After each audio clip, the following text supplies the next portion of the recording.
Bonjour tout le monde, bienvenue à la chapelle en ligne des quatre coins du Québec, mais aussi en Europe. Les gens de Montréal, Gatineau, Québec, Trois-Rivières, Drummondville, Granby, Thetford Mines. Il y a des gens qui nous regardent de Paris, de Bruxelles. Il y a même des gens qui nous regardent de l'Allemagne en ce moment. On vous souhaite la bienvenue. La communauté de la chapelle grandit et on est content que vous puissiez en faire partie. On termine aujourd'hui notre série qui s'intitule « Nomade, la foi comme repère ». Et j'espère que tu as apprécié cette série. Moi, honnêtement, ça m'a fait grandir dans ma foi. J'ai vraiment tripé à prêcher ces messages-là. Et le dernier message s'intitule « Le test de la foi ». Combien d'entre vous, vous aimiez les tests à l'école? Peut-être 2, 3 nerds à l'écoute en ce moment. Mais pour la majorité d'entre nous, nous n'aimions pas les tests. Une journée de test était synonyme d'une journée d'anxiété. Je me souviens, lorsque j'ai arrêté mes études, je me disais, enfin, j'aurai plus à faire un test de toute ma vie. Et quand j'ai quitté l'école pour entrer dans l'école de la vie, je me suis aperçu que la vie amène une série continuelle de tests et que les tests que la vie me propose sont souvent bien plus difficiles que les tests que l'école ou l'université m'ont proposés. Il y en a, tu sais de quoi je parle? Tu es testé en ce moment. En ce moment, il y a des ados qui sont testés avec leurs parents. Il y a des parents qui sont testés avec leurs ados. Il y a des ados, il y a des jeunes adultes. L'école en ligne, c'est tellement difficile en ce moment d'être motivé. C'est un test. Il y a des entrepreneurs. Ton entreprise struggle présentement. Peut-être tu es coiffeur, esthéticienne. Peut-être que tu es un restaurateur en ce moment. C'est tellement difficile et tu es testé. Il y en a, tu es testé dans tes relations, en amitié par exemple, ou peut-être dans ton couple ou dans ton mariage. Il y a des tests dans la vie et plusieurs en traversent un en ce moment. Mais c'est important de comprendre la distinction entre un test et une tentation. L'ennemi nous tente. Le but de la tentation, c'est de nous faire tomber dans le péché et le but de l'ennemi, c'est de nous détruire. Pierre dit, faites attention, veillez, parce que l'ennemi rôde comme un lion rugissant, cherchant qu'il va dévorer. L'ennemi nous tente, mais Dieu, lui, ne nous tente jamais. Dieu nous teste. Et le but d'un test, ce n'est pas de nous détruire. Le but d'un test, c'est de faire grandir notre foi et c'est de faire grandir notre relation avec Dieu. L'ennemi nous tente, mais Dieu nous teste. Et une des choses que l'ennemi essaie de faire, c'est lorsque Dieu nous propose un test, l'ennemi essaie de s'infiltrer dans le test pour faire basculer le test en tentation et nous détruire. Mais lorsqu'on passe une saison de test, c'est pas facile, c'est difficile. Les tests, c'est synonyme d'anxiété, de pression, de peur et parfois même de douleur. Mais j'aimerais dire à quelqu'un qui traverse un test présentement, tu es dans une saison de test en ce moment, ce test n'est pas pour te détruire, ce test est pour te faire grandir. Ce test n'est pas pour t'écraser, ce test c'est pour t'élever. Ce test n'est pas pour te rendre misérable. Ce test, c'est pour te rendre mature. Et j'aimerais dire à quelqu'un qui s'accroche à Dieu, ce test va passer. Tu vas avoir la victoire. Je ne sais pas où, je ne sais pas quand, je ne sais pas comment, mais au nom de Jésus, tu vas avoir la victoire dans ce test-là et que tous ceux qui ont déjà été testés et qui ont réussi le test disent Amen dans les commentaires. On va lire le test ultime d'Abraham. Abraham a été testé tout au long de sa vie. Mais dans Genèse 22, ça va être le test, le climax dans le test de la foi d'Abraham. On lit ensemble à partir du verset 1. Après ces événements, Dieu mit Abraham à l'épreuve, le test, et il lui dit, « Abraham, il répondit, « Me voici. » Dieu dit, « Prends donc ton fils, ton unique, celui que tu aimes, Isaac, va-t'en dans le pays de Morija, et là, offre-le en holocauste sur l'une des montagnes que je t'indiquerai. » Abraham se leva de bon matin, sella son âne et prit avec lui ses 2 jeunes serviteurs et son fils Isaac. Il fendit du bois pour l'holocauste et partit pour se rendre à l'endroit que Dieu avait indiqué. Le 3e jour, Abraham, levant les yeux, vit l'endroit de loin. Alors il dit à ses jeunes serviteurs, « Vous restez ici avec l'âne. Le jeune homme et moi, nous irons là-haut pour adorer, puis nous reviendrons auprès de vous. » Attention au langage ici. Nous reviendrons auprès de vous. Verset 6. Abraham prit le bois pour l'holocauste, le chargea sur son fils Isaac et prit dans sa main le feu et le couteau. Ils marchèrent tous deux ensemble. Alors Isaac adressa la parole à son père Abraham et lui dit, « Mon père !» Il lui répondit, « Me voici, mon fils. » Isaac reprit, « Voici le feu et le bois, mais où est l'agneau pour l'holocauste? » Abraham répondit, « Mon fils, Dieu va se pourvoir lui-même de l'agneau pour l'holocauste. » Et ils marchèrent tous deux ensemble. Lorsqu'ils furent arrivés à l'endroit que Dieu lui avait indiqué, Abraham y construisit l'autel et y déposa le bois. Il ligota son fils Isaac et le mit sur l'autel par-dessus le bois. Puis Abraham étendit la main et prit le couteau pour égorger son fils. Alors l'ange de l'Éternel l'appela du ciel et dit, « Abraham, Abraham! » Il répondit, « Me voici. » L'ange dit, « N'étends pas ta main sur le jeune homme et ne lui fais rien, car j'ai reconnu maintenant que tu crains Dieu et que tu ne m'as pas refusé ton fils, ton unique. » Abraham leva les yeux et vit par derrière un bélier retenu dans un buisson par les cornes. Alors Abraham alla prendre le bélier et l'offrit en holocauste à la place de son fils. Verset 14. Abraham donna à cet endroit le nom de Adonai-Jiré ou Jéhovah-Jiré dans d'autres traductions. C'est pourquoi l'on dit aujourd'hui, sur la montagne de l'Éternel, il sera pourvu. Si tu es familier, si tu as grandi dans l'Église, tu lis cette histoire-là et on est un peu de glace parce qu'on est habitué. Mais imagine que tu lis cette histoire-là pour la première fois. C'est perturbant. C'est horrifiant. C'est terrible, en fait. Si tu as de la misère avec cette histoire, si tu as de la misère avec le fait que cette histoire est dans la Bible, je te comprends. En fait, on devrait être perturbé par cette histoire. Tout être humain parfaitement normal devrait être perturbé par cette histoire. Pour un occidental moderne, cette histoire est horrifiante. Mais saviez-vous que pour les premiers lecteurs de la Genèse, 1500 ans avant Jésus-Christ, cette histoire était en fait irrésistible. Tu dis, mais voyons, mais voyons donc, quel genre de Dieu va demander à un homme de sacrifier son fils? Parce que, en passant là, si jamais un ange m'apparaît et me demande de sacrifier mon fils, il n'y en a pas question. Même si c'est un gros ange, OK?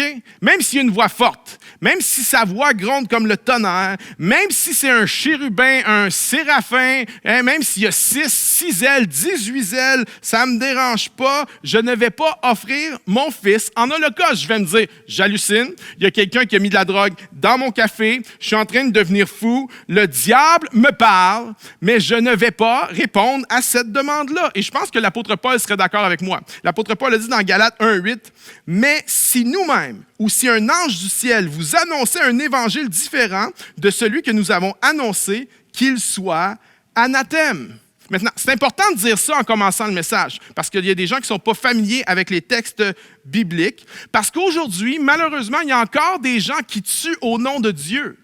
Il y a encore des gens qui prennent des vies au nom de Dieu. Quel genre de Dieu va demander à un homme de sacrifier son fils? Pour répondre à la question, on va faire deux choses. On va d'abord regarder un peu à l'histoire de la religion au Proche-Orient ancien, rapidement.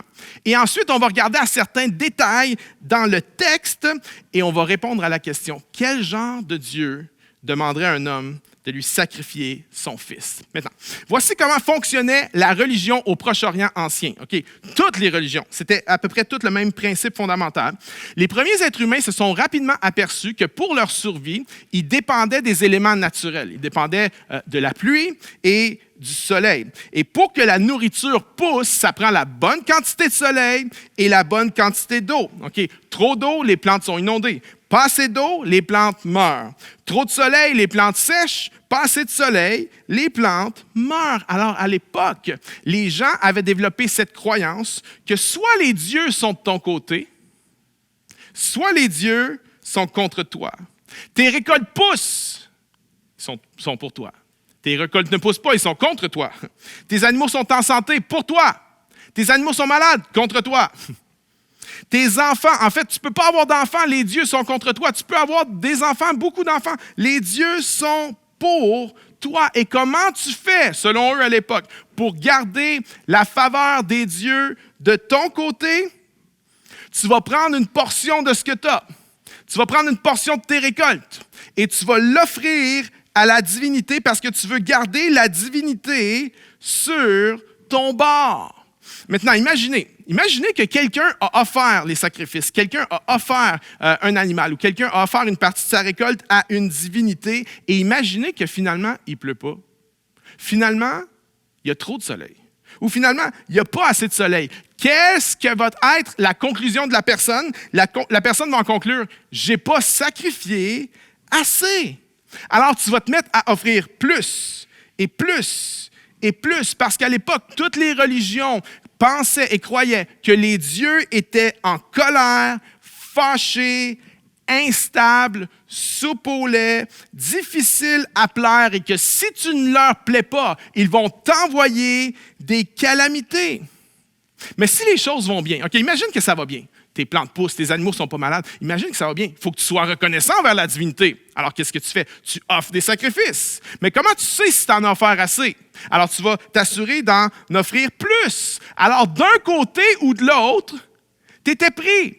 Si tu n'avais pas les récoltes que tu voulais ou que tu avais besoin, tu offrais plus. Si tu avais ce que tu as besoin, tu offrais plus pour ne pas offenser la divinité parce que les dieux sont capricieux. Alors tu offres quoi? Une partie de ta récolte, une chèvre, un agneau, une vache. Mais si ça prend plus, un troupeau de vaches, plus.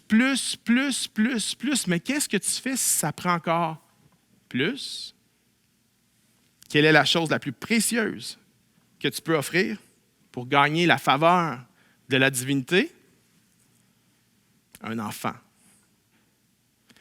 Toutes les religions au Proche-Orient ancien impliquaient des sacrifices humains. Toutes les religions, OK?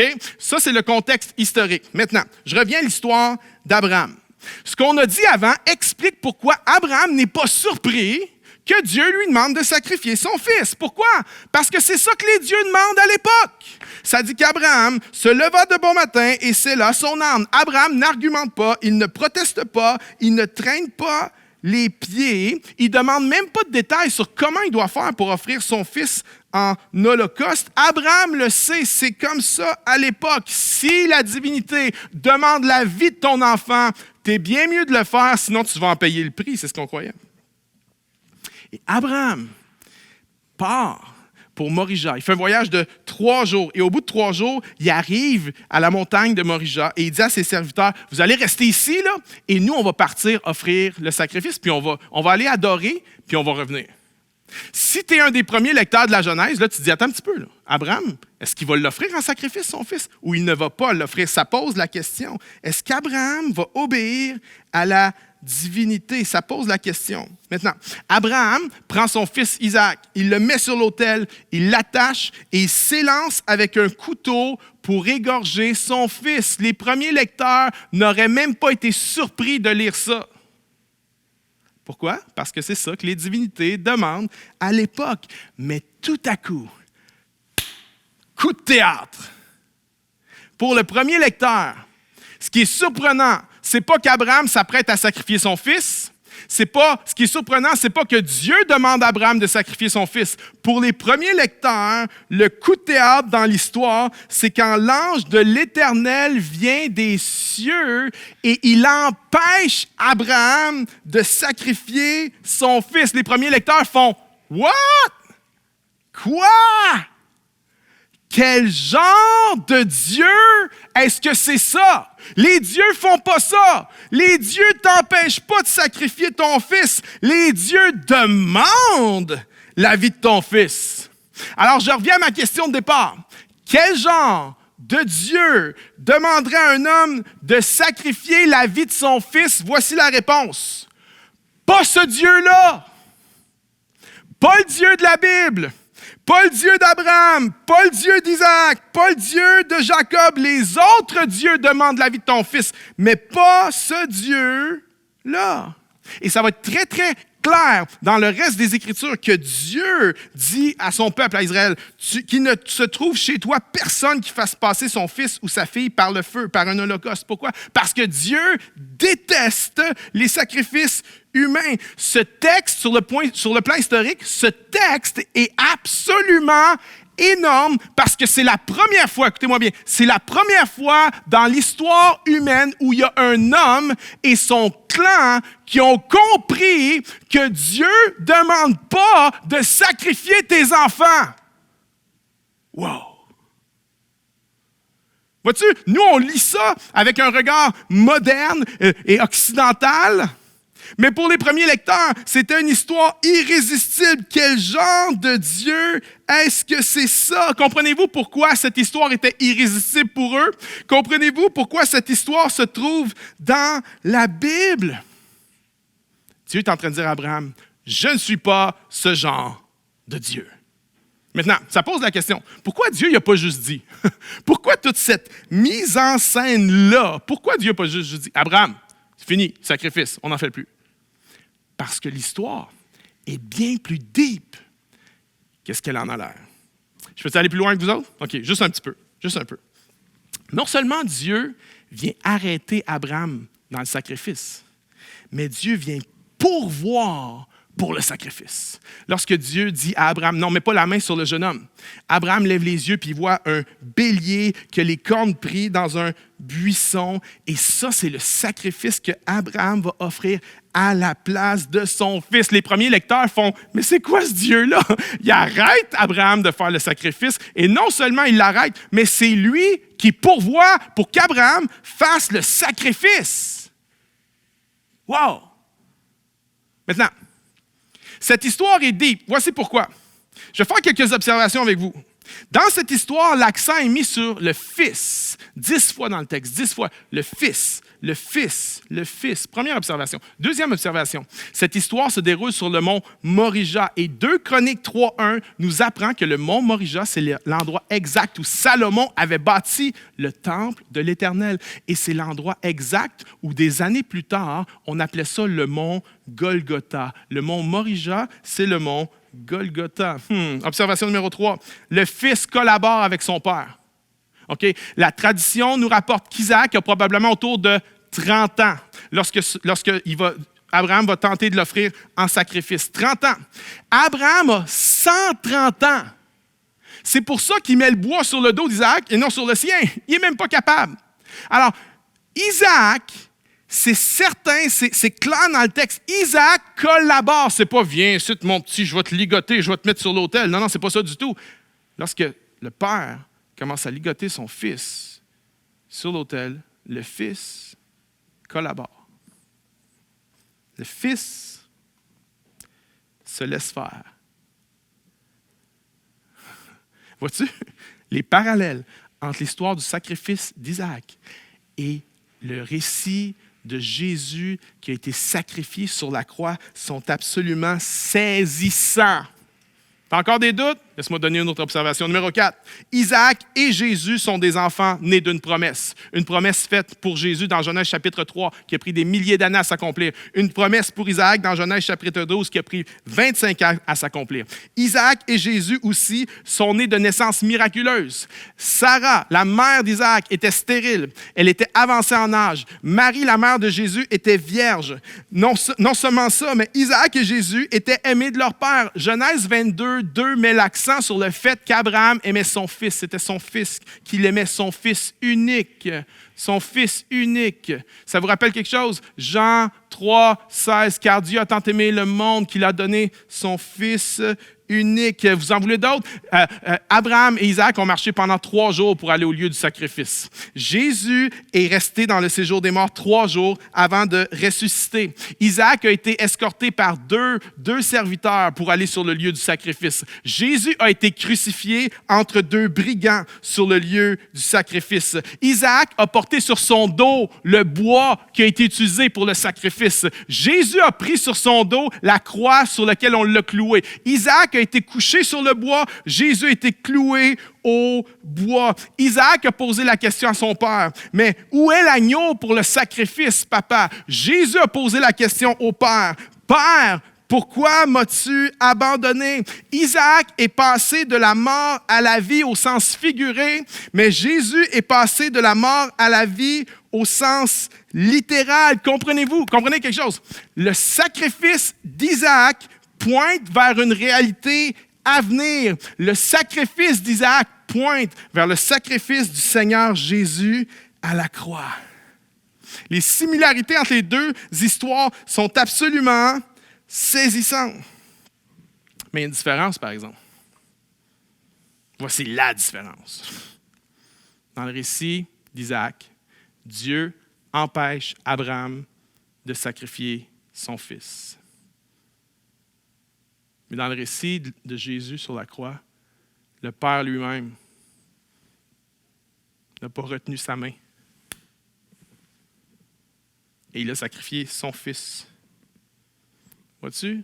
En fait, l'histoire d'Isaac, c'est Dieu qui nous dit, vous n'avez pas à sacrifier vos fils, parce que moi, je vais sacrifier le mien pour vous autres. L'histoire d'Isaac, d'Abraham, ce n'est pas Abraham qui fait quelque chose pour Dieu. C'est l'histoire de Dieu qui fait quelque chose pour Abraham. Comprenez-vous comment cette histoire est deep sur le plan historique, sur le plan christocentrique, sur le plan théologique? Jésus a été donné. Jésus est le bélier qui a remplacé Isaac. Jésus a été sacrifié à notre place. Il a payé le prix pour nous. Il y a des gens qui disent, est-ce que Dieu m'aime vraiment? J'aimerais savoir si Dieu m'aime. Laisse-moi vous dire quelque chose. Dieu n'a pas à nous prouver qu'il nous aime. Il l'a déjà prouvé. Dieu n'a pas refusé d'offrir son Fils en sacrifice pour nos péchés à nous. Est-ce que tu donnerais ton enfant en sacrifice pour quelqu'un? Est-ce que tu donnerais ton enfant en sacrifice pour un de tes ennemis? La réponse, c'est non. Mais Dieu l'a fait. Et vois-tu, peut-être que toute l'horreur, probablement que toute l'horreur de cette histoire est là pour nous démontrer qu'est-ce que ça l'a coûté au Père de sacrifier son Fils et qu'est-ce que ça l'a coûté au Fils de se laisser sacrifier pour nous. Cette histoire, c'est à propos de l'histoire d'un homme, le premier homme. C'est tellement fort. Le premier homme dans toute l'histoire qui a compris que Dieu ne voulait pas qu'on sacrifie des humains. Cette histoire est encore plus profonde. Elle pointe vers l'histoire de Jésus qui, 2400 ans après Abraham, allait être sacrifié à la croix pour nous.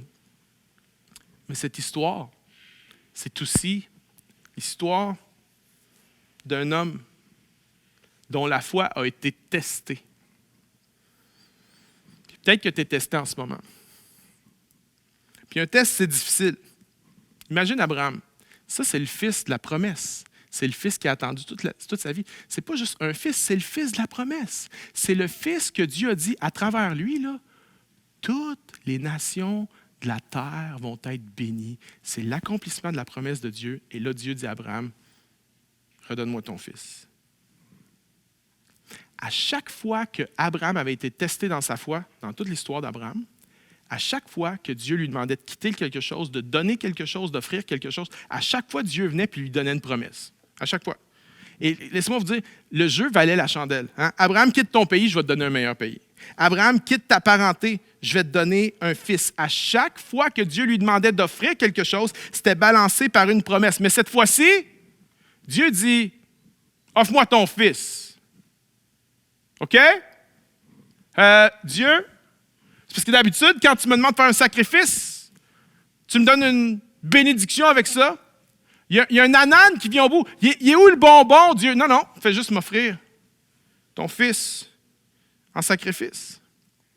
La question implicite que ce texte-là est en train de poser, c'est celle-ci. C'est quoi les motifs d'Abraham pour suivre Dieu? C'est quoi ses motifs profonds? Est-ce qu'Abraham suit Dieu pour la bénédiction? Est-ce qu'Abraham suit Dieu pour avoir une postérité parce que sa femme était stérile et il avait besoin d'un miracle? Est-ce que c'est ça son motif premier? Et jusqu'ici, on ne le sait pas. Et j'aimerais vous proposer quelque chose, que jusqu'à ce moment-là, là, probablement qu'Abraham lui-même ne savait même pas, qu'il n'était même pas capable de répondre à cette question-là. Parce que souvent, on découvre à quel point notre foi est profonde seulement quand on est testé. Puis des fois, quand tu n'es pas dans le test, tu te dis, mais si j'avais à traverser ce test-là, est-ce que ma foi passerait le test? Mais c'est à travers ce test que tu démontres ta foi. C'est à travers ce test que j'aimerais vous proposer qu'Abraham a découvert toute la profondeur de sa foi et de son attachement à Dieu. C'est à travers ce test-là qu'Abraham a compris que, oui, les bénédictions de Dieu, il les aimait. Oui, les promesses de Dieu étaient importantes, mais Dieu lui-même était plus important pour lui que les promesses de Dieu. Abraham a réussi le test. Abraham a passé le test parce qu'Abraham avait un cœur ouvert.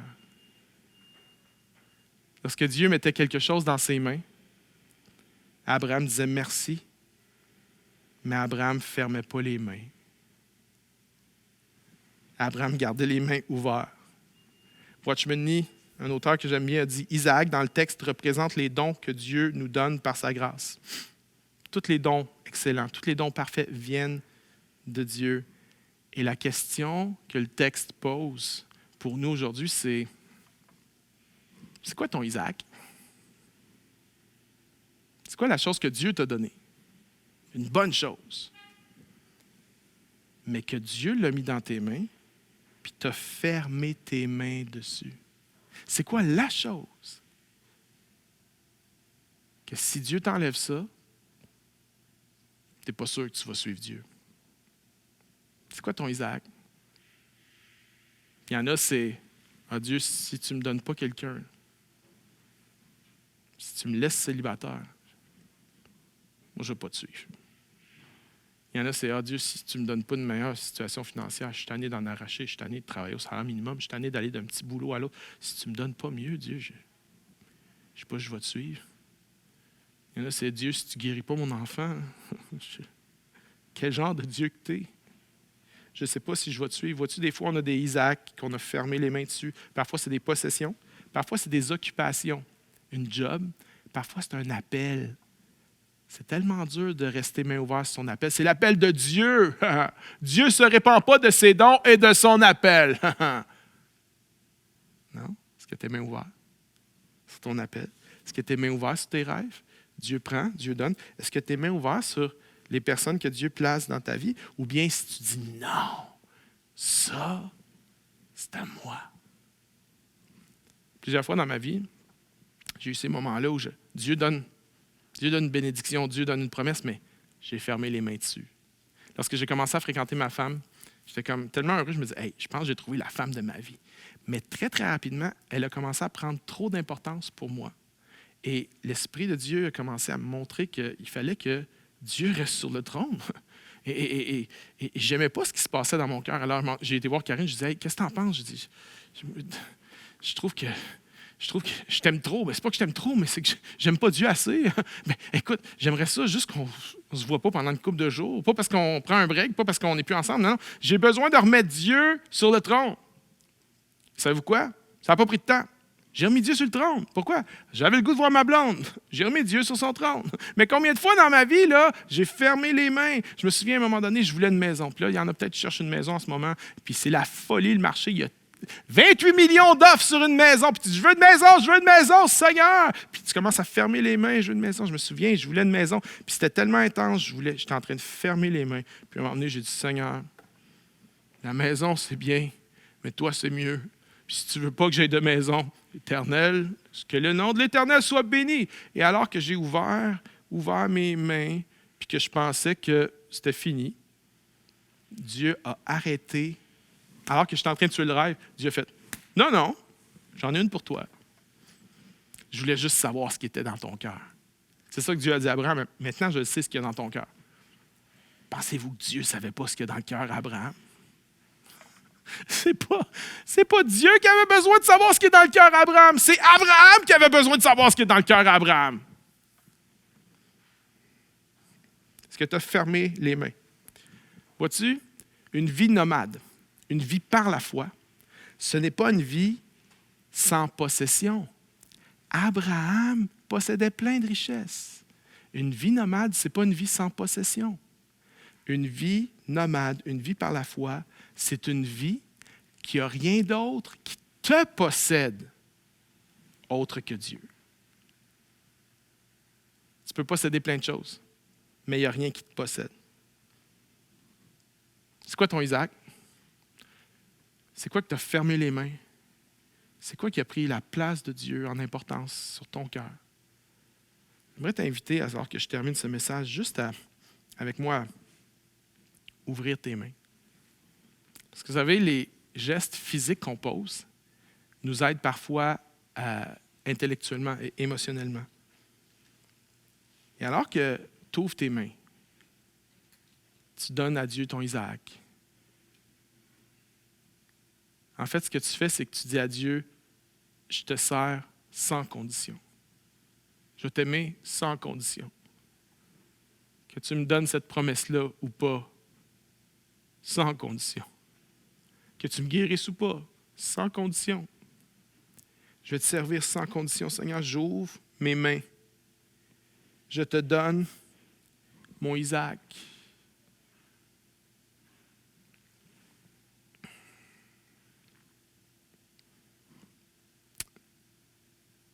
J'aimerais dire à quelqu'un qui est testé en ce moment, tu es dans un vrai test, peut-être un test ultime comme Abraham. Lorsqu'on est testé à haut niveau, parfois on va avoir l'impression, puis je dis c'est une impression, c'est pas vrai, c'est une impression, mais parfois on va avoir l'impression que Dieu est en train de nous détruire. Parfois on peut même avoir l'impression que Dieu est en train de nous tuer. Mais je lisais ce témoignage d'Elisabeth Elliott dans un de ses livres. Elle parlait qu'elle avait été visiter des amis bergers qui habitaient dans le nord du pays de Galles, puis que les bergers avaient des troupeaux, puis qu'il y avait des parasites qui venaient dans ces troupeaux-là, et qu'une fois par année, ils devaient prendre les brebis, puis ils devaient les immerger par-dessus la tête dans un bain d'antiseptique.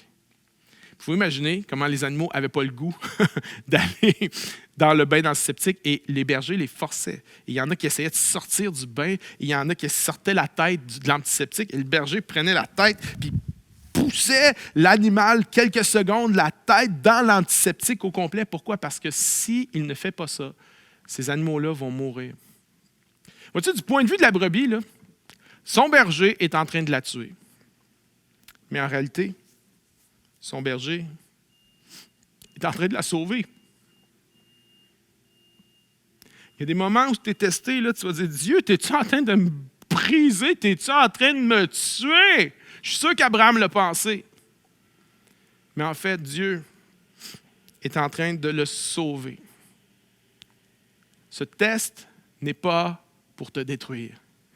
Ce test est pour te faire grandir. Laissez-moi prier pour vous. Oh Seigneur, je prie pour tous ceux qui ont entendu ce message. Merci pour la profondeur de ce texte qui nous enseigne que tu n'es pas un Dieu qui réclame des sacrifices humains, que c'est toi qui as payé la vie de ton Fils. Et parce que tu as payé ce prix pour nous, il n'y a aucun test qu'on ne peut pas traverser. Je te prie, Seigneur Dieu, pour tous ceux qui ont fermé les mains, tous ceux qui ont dit « Mon Isaac », je prie, Seigneur, que tu nous aides à garder les mains ouvertes, à ce que ta présence soit toujours plus importante que tes promesses, afin que le Dieu de la bénédiction soit toujours plus important pour nous que la bénédiction elle-même. Père, nous te remettons nos Isaac. Nous sommes mains ouvertes. Nous te disons, tu es notre trésor. Tu es notre héritage suprême. Tu es notre promesse suprême. Seigneur, viens faire du bien à tous mes amis à l'écoute. Viens nous aider à ouvrir les mains. Dans le nom de Jésus. Amen. Merci d'avoir été avec nous. On veut t'accompagner dans ton cheminement spirituel. Il y a plein de ressources pour toi sur notre site web et notre application mobile. Bonne journée tout le monde.